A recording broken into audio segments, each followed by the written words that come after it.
আজকে আপনাদের সামনে আমি একটা নর্মাল একটা রেসিপি নিয়ে এসেছি, যেটা আমাদের বাঙালিদের খুব পছন্দের একটা রেসিপি, লুচি আর আলুর দম। যেটা আমি নিজে করেছি, সেটাই আমি আপনাদেরকে দেখানোর চেষ্টা করেছি। জানি না আপনাদের পছন্দ হবে কি না, তবুও আমি বলছি কিভাবে লুচি আলুর দম আমাদের বাঙালি ঘরে রান্না হয়। অনেকেরই আছে যারা সকালবেলায় লুচি তরকারি খায়। আমাদের বাঙালিদের মধ্যে আমাদের একটা খুব পছন্দের একটা খাবার, বাঙালি মানেই তো খাওয়া, মানে পেটুক যাকে বলে একটা, সেই হিসাবে আমি অনেক দিন থেকেই চাইছিলাম একটু বাড়িতে কিছু রান্না করতে। তো অল্প করে একটু রান্না করার চেষ্টা করেছি, যেমন লুচি আলুর দম।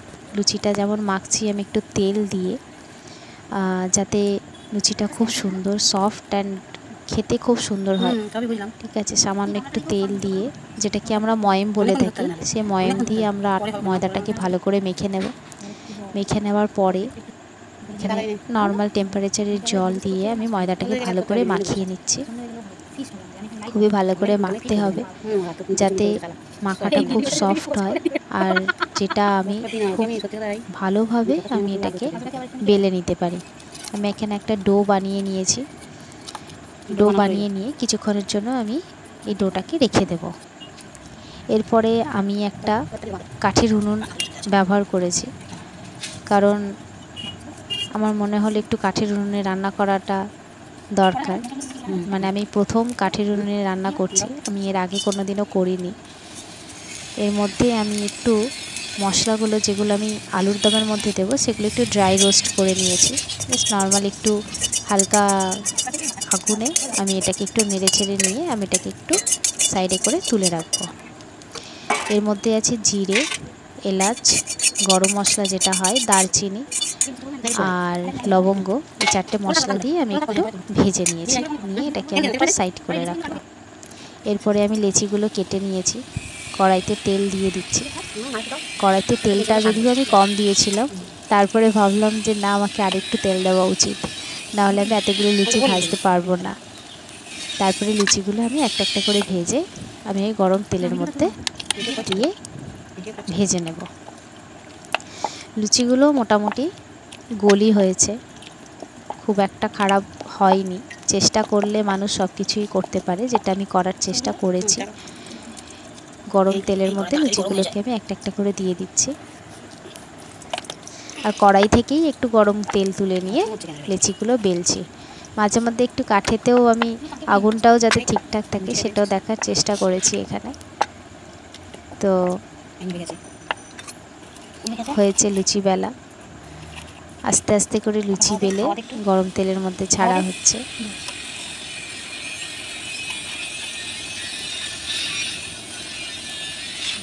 আগুনটা আসলে মাঝে মধ্যে নিভে যাচ্ছিল। প্রথমবার মানে কাঠের উনুনে রান্না, তো মানে ঠিক করতে পারছিলাম না যে কিভাবে কি করব না করব। আর মা যদি আমাকে সাহায্য না করতো তাহলে আমি করতেই পারতাম না এই ব্যাপারটা পুরোপুরি। এর পিছনে কিন্তু আমার মায়ের হাতটা অনেক বড় আছে, কারণ আমার মা আমাকে অনেক সাহায্য করেছে। এই উনুনটাতে আগুন কিভাবে জ্বালাতে হয়, কিভাবে কি করতে হয়, এটা মাই আমাকে বসে বসে শিখিয়েছে। তো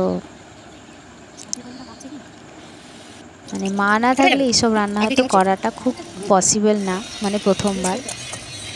এরপরে আমি আলুগুলো, কাটা আলু টুকরোগুলো আমি তেলের মধ্যে ভালো করে ভেজে নিলাম।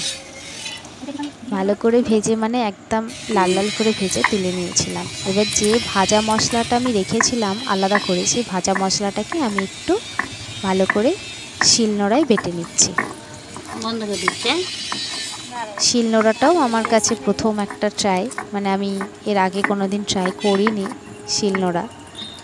তো চেষ্টা করলে মানুষ অনেক কিছুই করতে পারে, আর শিখতে গেলে একটু তো করতে হয়, একটু না শিখলেও তো হয় না। যার জন্য আমি ঠিক বুঝতে পারছিলাম না যে এটা হচ্ছে কি না বাটাটা। মা পাশ থেকে দাঁড়িয়ে দাঁড়িয়ে আমাকে শিখিয়ে দিয়েছিল যে এইভাবে পেস্ট করতে হয়, এইভাবে করতে হয়, এইভাবে করতে হয়। তো এখানেই গরম মশলা যেটা আমি গুঁড়ো করে রেখেছিলাম মশলাগুলো, সেগুলোকে আমি জাস্ট এখানে একটু ভালো করে মিহি করে বেটে নিয়েছি। এরপরে আমি আলুটা তুলে নিয়েছি। ওই কড়াইতেই একটু তেল দিয়ে ওর মধ্যে আমি মশলাগুলো বাটা দেব। হ্যাঁ, আপনাদের আরেকটা কথা বলা হয়নি, আমি কিছু পোস্ত বাটা মানে পোস্ত আর কাজু পেস্ট আর মানে আদা, এগুলোকে আমি একটু পেস্ট করে রেখেছিলাম আগে থেকে। তার মধ্যে কড়াইতে তেলের মধ্যেগুলো দিয়ে হালকা করে একটু নুন, হলুদ আর ওই ড্রাই রোস্ট মশলাটা অল্প করে দিয়েছিলাম, দিয়ে ভালো করে একটু ভেজে নিয়েছি। কারণ আমি এটা খুব কম তেলের মধ্যেই করার চেষ্টা করেছি, কারণ আমার খুব একটা তেল খেতে পছন্দ নয়। আমি যখন রান্না করি তখন আমি খুব কম তেলেই রান্না করি। তো কাঠের উনুন বলে আমি ঠিক বুঝতেও পারছিলাম না যে মশলাটা ভাজা ভাজা হয়েছে কিনা। আর তার মধ্যে না ছাদের মধ্যে আমাদের মানে দিনের আলোটা বন্ধ হয়ে গিয়েছিল, মানে দিনের আলো বন্ধ হয়ে গিয়েছিল বলতে গেলে, মানে বিকাল হয়ে গিয়েছিল, যার জন্য তো তারপর আলুটা কষিয়ে নিয়ে জল দিয়ে তার উপরে হালকা করে জাস্ট যে ড্রাই রোস্ট করা ছিল ওটা কিছুটা রাখা ছিল, সেটার ওপর থেকে জাস্ট একটু ফ্লেভারটা আনার জন্য ছড়িয়ে দেওয়া হয়েছে। দেন তারপরে আপনাদের চোখের সামনেই আপনারা দেখতে পাচ্ছেন যে লুচিগুলো, কিন্তু এটা ভিডিওটা অনেকক্ষণ করার পরে করেছিলাম বলে লুচিগুলো যে ফুলেছিল সেগুলো আমি আপনাদেরকে দেখাতে পারিনি, কারণ আমি রান্নাটা করতে করতে অলরেডি সন্ধে হয়ে যায়। তো সন্ধে হয়ে যাওয়ার জন্য ভিডিওটা আমি ঠিকঠাকভাবে করতেও পারিনি, আর ভিডিওটা আমার একটু পোস্ট করতে দেরিও হয়ে গেছে। কিন্তু তরকারিটা হয়েছিল জাস্ট অসাধারণ, আর লুচিটাও জাস্ট হয়েছিল খুব সফট। মানে কাঠের উনুনে ফার্স্ট টাইম যে লুচি আলুর দম করেছিলাম, সেটা যে এতটা টেস্টফুল হবে সেটা আমরা কেউই বুঝতে পারিনি, মানে মাও খেয়ে বলেছিল খুব ভালো হয়েছে।